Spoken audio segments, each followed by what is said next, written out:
What's up, everyone? I am back. You can't get rid of me that fast.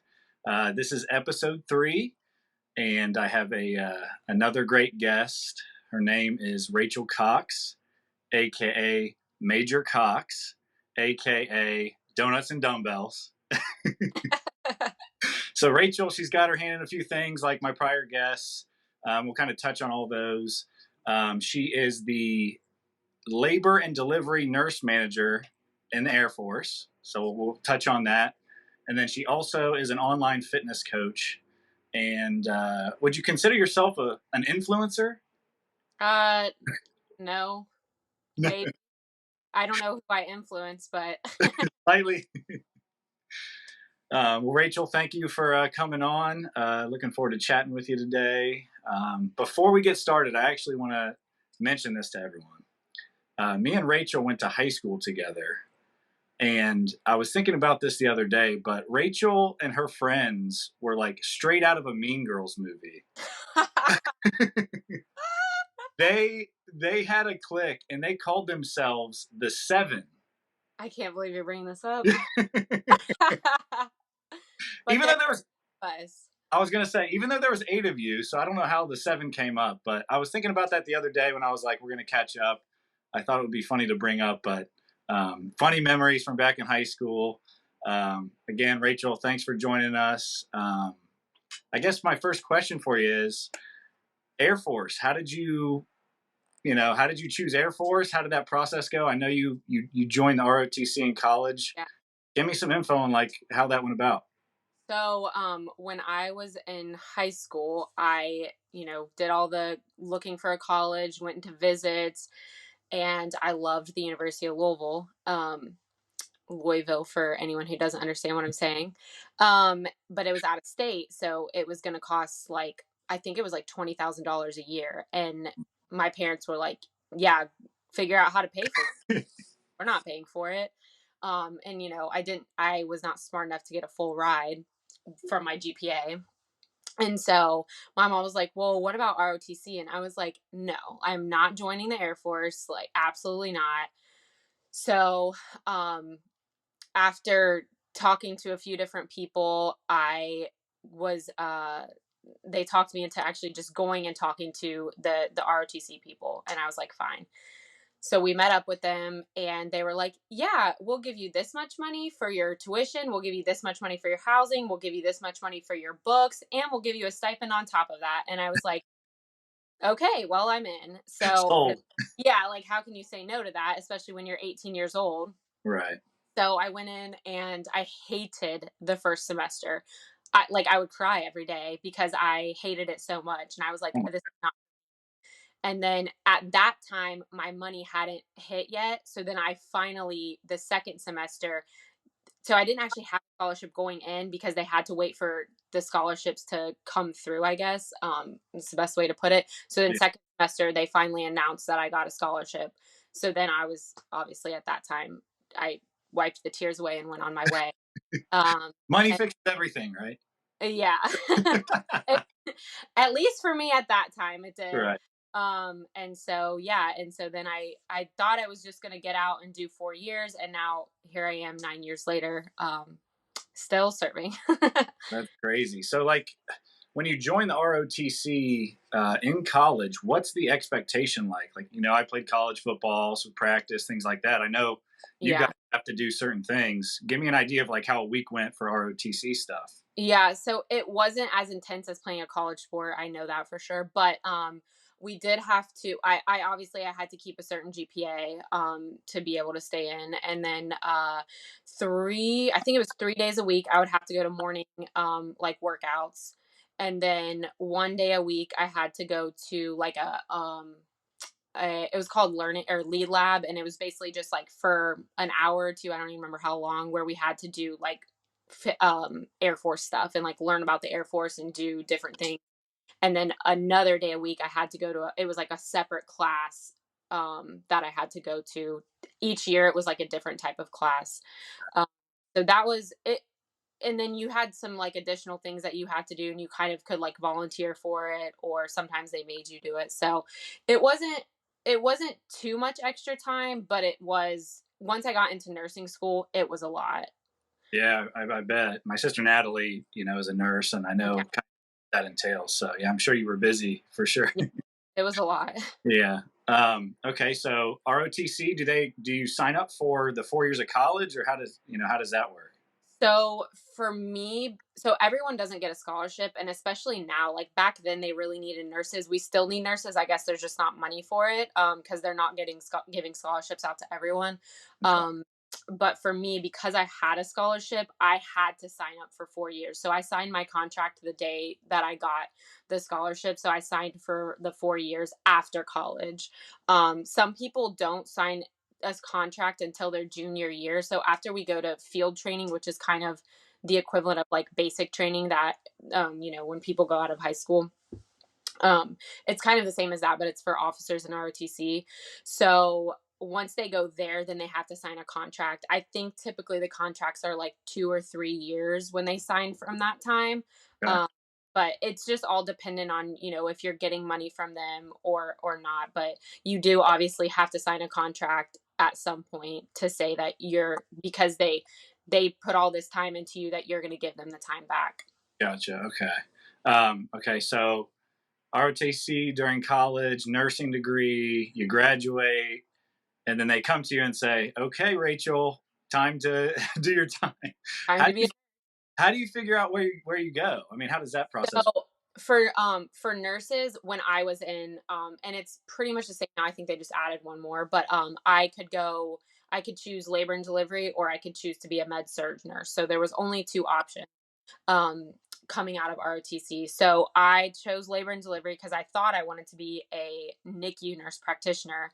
I no longer want to do that, but that's what I thought. So I was like, I'll go to labor and delivery, get my experience with the babies. So once I chose that path, then they give you like the bases that you can choose from to go to.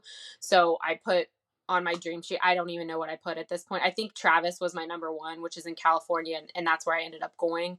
I don't remember what else I put, but yeah, so you put your dream sheet, and then the Air Force just places you, wherever they need you. I was lucky that I got my number one, but yeah, so then once then I did 3.5 years there, and then it's kind of the same going from base to base, but as you go along, well, really the whole time, it's just the needs of the Air Force, so they try to send you where you want to go, but it doesn't always happen. So Do you have to move, like you went to Travis for those years? Do you have to leave? Do they make you go yeah. some?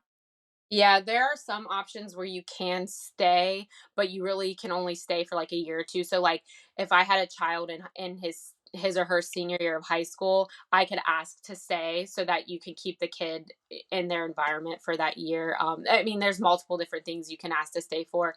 I tried to stay in San Antonio and they denied it, so I did not get that. But yeah, usually officers are moving every like 2 to 4 years. Typically. Yeah. And you were just in San Antonio, right? Yeah, I was in San Antonio, now I'm in Mississippi. Oh, you're in Mississippi. Okay, that was my next question. I'm like, I Yeah, know you moved recently, so now you're yeah. in Mississippi. Are you close to the coast? Yes, I'm actually on the water, which is amazing coming from San Antonio. Yeah, Nice. Well, that's yeah. a nice benefit, I guess. Yeah, I really, because I'm an labor and delivery nurse, so it's all has to be like inpatient hospitals. Our choices for inpatient hospitals are really not bad. So we have actually pretty good places to go to, Okay, which gotcha. is, yeah. How big is the base there in Mississippi? It's a decent size. I don't know like number wise how many people we have here, but there's like a reserve unit here, and then it's active duty. My hospital is it's like a mid-size hospital, but we don't do a lot of deliveries. We do like maybe 30 a month, and that's a high month. So we're pretty low volume right now. But it's and I came from BAMC where we did like over 200 a month, so it's a Oh, big yeah. yeah.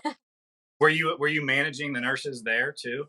No. So when I was there, I did 2.5 years working the floor where I was just like a floor nurse. And then I moved into the office for a little bit to do a leadership position, but then I deployed. So then I was like training for deployment, and then I deployed.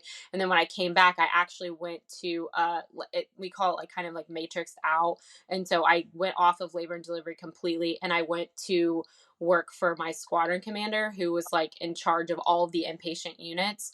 Um, and so I was her exec, which is kind of the same as like an assistant, kind of. I guess that's the only way I can kind of describe it.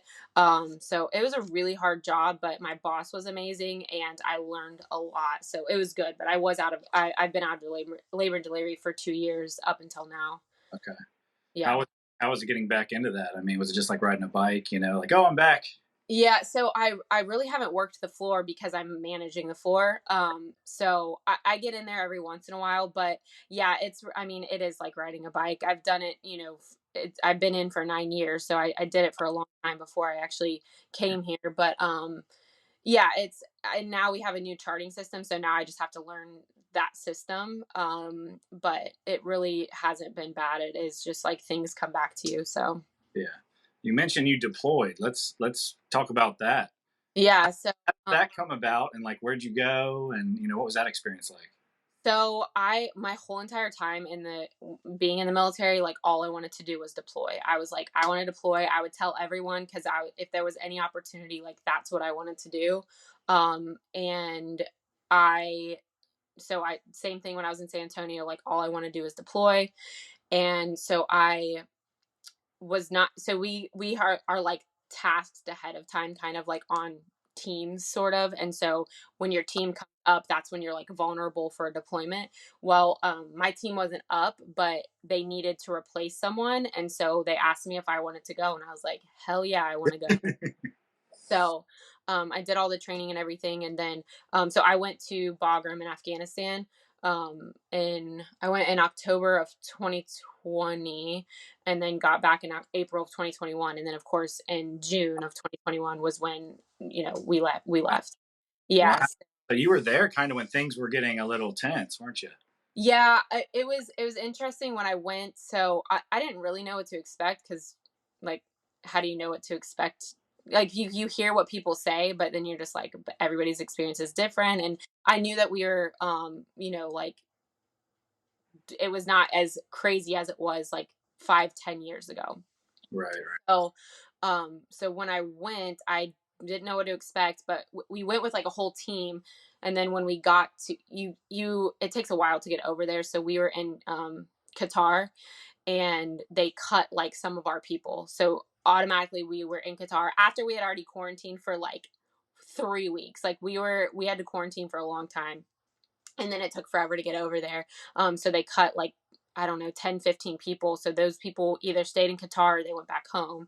And so then we went on to Bagram. Then when we got there, I think there was like 140 people in the hospital. And then halfway through, so you remember when Trump was like, everybody's going to be gone by Christmas. Um, so Yeah. that everybody wasn't gone by Christmas, but they did actually cut in half. So like our hospital went to like 75 instead of 140.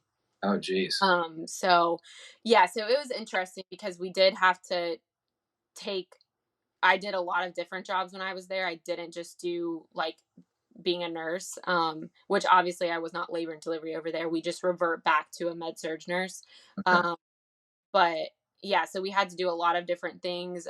I some people go to deployments and they're like, yeah, I'm gonna get really in shape and all this stuff, which like yeah, you lose weight because you're not drinking alcohol, like you can work out. But I had a job where I literally would I could have made time to work out, but it wasn't one of the things that I was like had time all the time. So I worked like 7 days a week. Sometimes I would get woken up in the middle of the night to work. And other people did too. I wasn't the only one, but I just wasn't working shift work. So it was, it was a really good experience. I mean, it's eye opening when you go over there.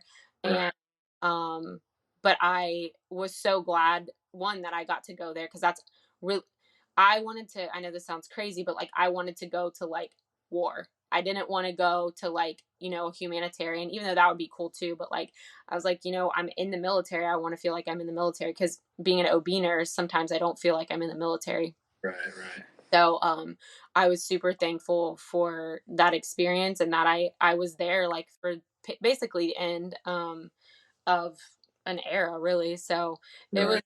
it was really cool and I would have stayed there if I could have. Really?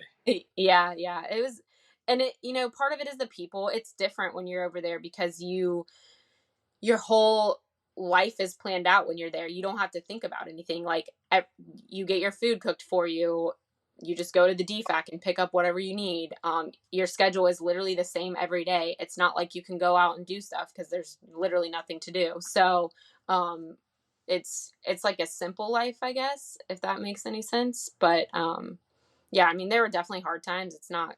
I guess I'm making it look kind of glamorous, but it's not all glamorous. It was what I wanted to do and what I was so happy to have the experience of. So, It's but it, it's funny that you say like it's such a simple life and that you enjoyed that because I know of you as like a very social person, yeah, so like hearing that from you is interesting. yeah, And I guess the fact that you were actually helping people who really really need it, yeah, that makes a difference too. So yeah. It was and not that we weren't because like we had our it was only 75 people in the hospital, so you knew everybody, and so you did kind of get sick of people because every day you would see the same people.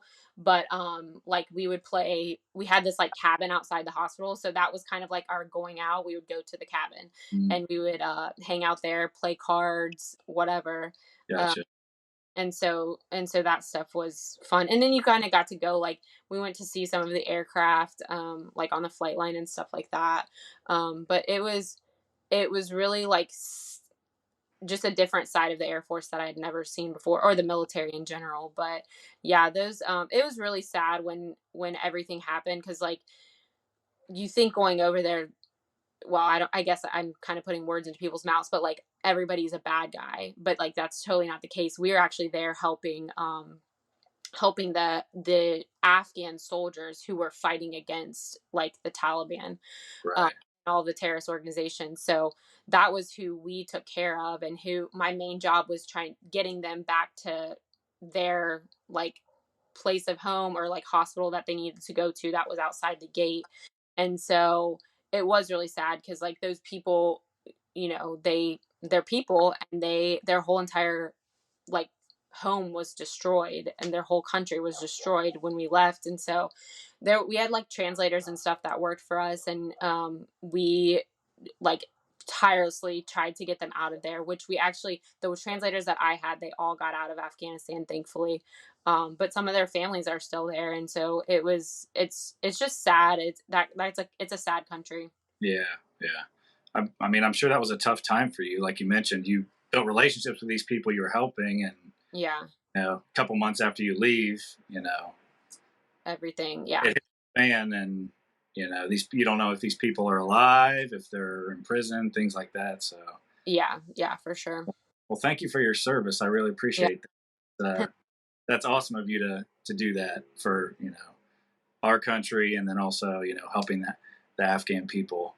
Um, to kind of jump from that, so now you're in Mississippi. You're here for a few years. yeah.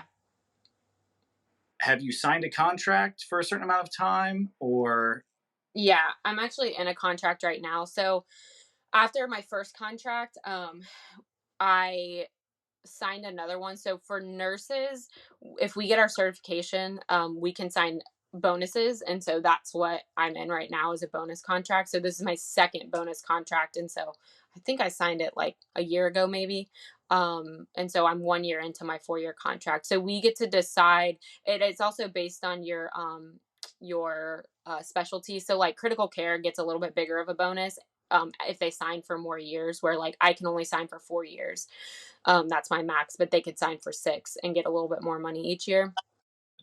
So yeah, we can sign for anywhere from 2 to 4 years. I just did a 4 year because I wanted more money, and I was like, I don't have any plans to get out. So yeah. I'm of a 4 year contract right now. So that's the story you kind of always hear. Like the military just sucks you in because they just keep throwing It, more money at you. yes. That's the case. Yep.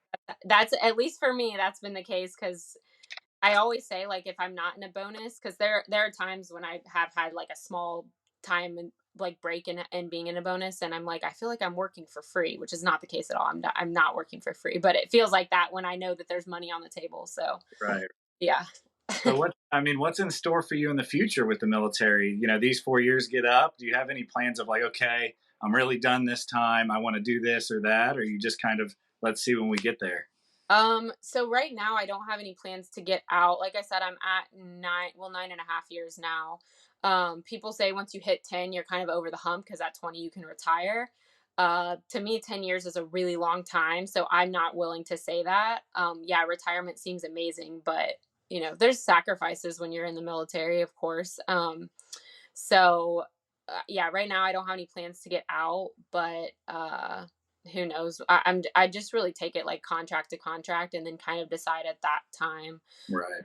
what I want to do. Like if I have a family, that obviously could change things. So yeah, there's a lot of different pieces that could change my mind, but for now, I'm like, it's a it's a pretty good life. I mean, it's hard, but I'm Yeah. getting paid a good amount of money, and I get to move and meet new people all the time. So Right. uh, yeah, so far I'm gonna stay in. She's a world traveler. Yeah, literally, I've been to more countries than I ever could have imagined that I would be in at the age of 32. Like it's crazy. Let's go through them. List all the states you've been to, Okay. like where you've lived, or the countries you visited. So I've lived in California. I've lived in Italy. I've lived in San Antonio in Texas. Now I'm living in Mississippi. I also did a short, like 4 month manning assist in Japan. So I was there for 4 months back in 2015. Um, and then obviously Afghanistan for 6 months. The countries I could not even name because when I was in Europe, I was always traveling. So I mean, I've been to like Greece, Germany, Scotland, Ireland, where else? Poland. How were how were you able to travel so much while you were there? Do you have a different schedule when you're in a different country like that? No, it's the same schedule. So like even now I work 5 days a week, just like a normal 9 to 5. But when I was working shift work, we would only work 14 shifts in a 28-day period. And so my time off, we could go to whatever country we wanted to go. Well, not whatever country, but like, the countries that we are allowed to go to, we could Right. go on time off. And so when I would have like 3 or 4 days off, I would just get on a plane and go to whatever country I wanted to. I bet that was a time. Oh, it was awesome. Yeah, it was awesome. Honestly, my time in Italy, like working there, was very difficult. And it's hard living in another country. And I know that sounds probably weird to some people because you're like, oh, that's amazing to live in Italy. But like, you don't realize what we have in America until you live in a different country. And we're used to a different like way of life. And so living there was difficult. And my job was really difficult there. And but it was very awesome to be able to travel and have all those experiences. Yeah, that is definitely a cool part of the military, being afforded those Yeah. Yeah. uh, and your younger sister Justine is also in the Air Force. And did she move down to Mississippi with you? Did I No, see? he actually lives in San Antonio, so we were Uh, there together for like a year, but not really because I wasn't even work. Well, I mean, we lived together, but I was working in the exec position and she was working on the floor. So okay, got it. yeah. And was her decision to do the same thing as you kind of? Uh, did you push her that way, or did she ask you about it? How did that happen? No, I don't remember honestly. I mean, she's gonna kill me for saying this, but she just wants to be me, and so I don't know what to tell her. But yeah, today's her birthday actually. But Happy yeah, birthday, Justine. I know. Somebody was like, "Oh yeah, she's 25." I was like, "No, she's 29." I'm like, I know I feel like I'm still like younger, but yeah, we're all getting older. But yeah, so she actually she did ROTC probably for the same reason as me, to for money. I really don't remember, but she wanted to be an ICU nurse, and then she did her labor and delivery rotation in nursing school, and then she called me. She's like, "So I actually want to be L&D." I was like, "Hell yeah!" So then we were at Travis together for like a year because she's 4 years younger than me, and that's like the time that we move, we only ever get a short amount of time with each other. But yeah, so we were in Travis together, and then in California, and then I went to Italy, she went to Alaska, and then we came back in San Antonio. But it's funny because she she has always been like Rachel's sister because she's always coming after me. Right, right, right. um, when I got back from deployment at the same time that she moved to San Antonio, but I didn't go back to the floor. So people actually thought that she was me. And they would like talk to her like they were talking to me, and she'd be like, "I'm not Rachel." And sometimes she just wouldn't even tell them, and then she'd tell me later like, "Oh yeah, this person talked to me." I was like, "Well, who was it?" And she's like, "I don't know." I'm like, "Did you tell them that you weren't me?" And she's like, "No." Oh my gosh. Yeah, That's yeah, fun. Well, that's a lot of great information on ROTC, the military. I literally know nothing about it, so you kind of enlightened me on how those things work. So thank you for that. The other thing that you're kind of into, online fitness coaching. You did a few competitions back in the day, didn't you? yeah, yeah, And your business or your Instagram handle, Donuts and Dumbbells. yeah. So everybody, if you want to take a look, go check her out there. Um, give me some info on how you got into that, or kind of what started that for you. Yeah, so I mean, I've been athletic my whole life, so it's not like I was, not doing anything. But when I got to college, my athleticism went down the drain because I did other things. Um, and so yeah, I mean, I gained weight in college, and then got out of college, went, moved to California, and things were a little bit better, but I still was not working out or anything like that. And then I went to when I went but right before I went to Japan, I started working out, like, and started kind of watching what I was eating, but I didn't know what I was doing. And but I started like losing weight, looking a little better. Then I went to Japan, and I had even more time. So then I was really hitting the gym. Yeah. Um, and they had like a little amateur competition there, and so I was like, oh cool, like I'm gonna do this, and like coach myself basically, which was like the most asinine idea I've ever had. But like you don't know what you don't know at the time. Right. So back I'm like, wow, that was really stupid. But I ended up not even doing the competition because my friend died. So I left Japan. But when I came back, I was still like, I'm gonna work out and do all this stuff. So I did. And then when I got back from Japan, I decided that I was actually going to do a competition. So I hired a coach and did all that stuff. And then at that time, I was super hooked. Like it was my entire life. I sacrificed a lot of stuff to do it. I worked really hard. And I did 3 competitions that year. And then I moved to Italy, and I took like a little break from anything competing and just kind of like did my own thing for, I mean, not more than a few months. But then I prepped for a national show while I was in Italy, which I don't know how I did that because like yeah, I couldn't eat any of the food. Terrible time to be prepping. Awful time, but I was so dedicated that I didn't care. Yeah. Um, and so then I went back and did a show in Vegas, and then I took about a year or 2 off, and then came when I moved back to San Antonio, I did one more, and that was the last one that I did. I don't want to say I'm done, but I kind of feel like the sacrifices that I would have to make are so significant that I don't really want to make those right now. And also, I mean, competing is a whole different mindset, and it really does. It can create some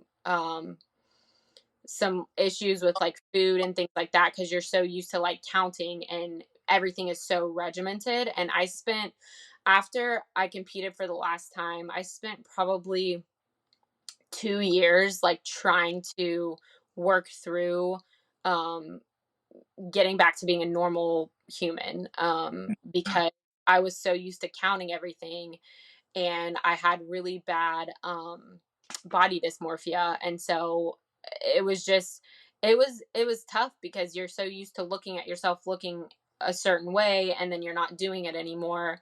And then you're like, oh, I need to count my macros again, and it's just it can cause just this really bad back and forth.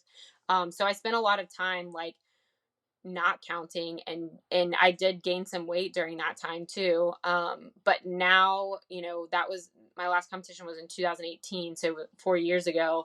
But now I feel like, I haven't really counted macros in a long time. And to be honest, I don't go to the gym consistently. I was very burnt out for a while, and I still kind of feel burnt out. But now it's just the thing of like making time for it. Right. Anything else I have going on. But I feel like I'm at a place where I feel like I can eat whatever I want because I know what my limits are and I know when to stop and when I'm full and things like that. So it's hard for me to think about going back to competing because I don't want to put my mind back in that place. To where you're just like so regimented and can't get out of that because it's an extreme sport. Right. I think you're talking me out of ever doing a competition because I've thrown it around. In my head. Yeah. I'm like, probably not. Yeah, I mean, it was a great experience and I learned like what I was capable of, which I think is really cool. And Yeah. I know what I can do and I know, if put my mind to anything.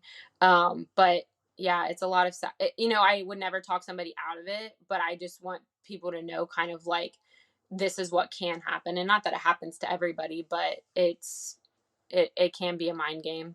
Do you run into when you're, helping these people and, you're coaching these other people looking to be in competitions? Do you have to give them a lot of guidance on food, and do you run into a lot of problems with food? Is that like a big thing about prepping and getting people's mind right?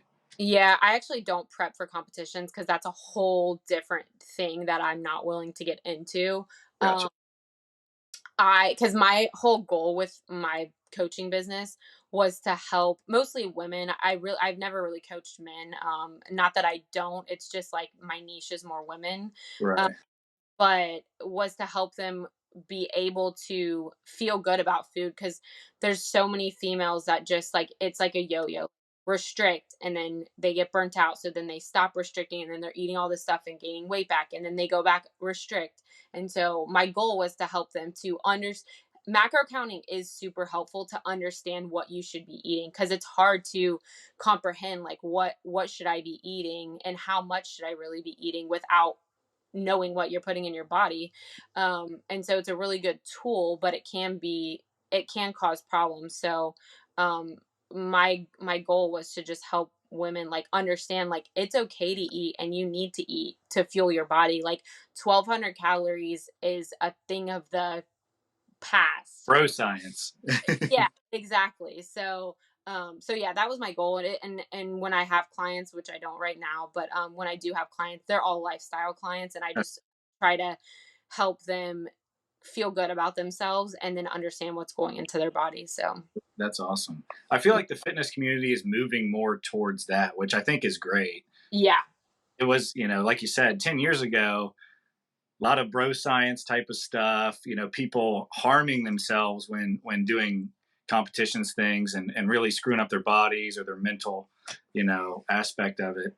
I'm glad people are starting to get into lifestyle coaching with fitness and helping people with that. So that yeah, it's definitely going in a better direction. There's definitely still some work to do. And I think sometimes, when you're in the fitness community, you see all these people, but then you realize there's actually all these people outside of it that are still in that other mindset. So it's just of like getting people to realize and to see what's actually out there. yeah, it's amazing. I mean, like in my industry, finance, it's amazing how when I speak with people, how much people don't know. Like Yeah. I just general knowledge, like these people Yeah. know, but I Yes. feel like it's the same with fitness too. Like Yeah. they just don't know where to start or have never done it, so their base is not there. So Yeah. that's very interesting. Well, I appreciate catching up today. Yeah. It's been great. It's been a while since we chatted. I know. Ton of information. I appreciate it. If anyone is looking to ask Rachel some more questions about possibly military or contact her about her fitness coaching options, I'll put her contact info on here and I'll tag her Instagram because she is sort of an influencer. She's got some decent followers going. So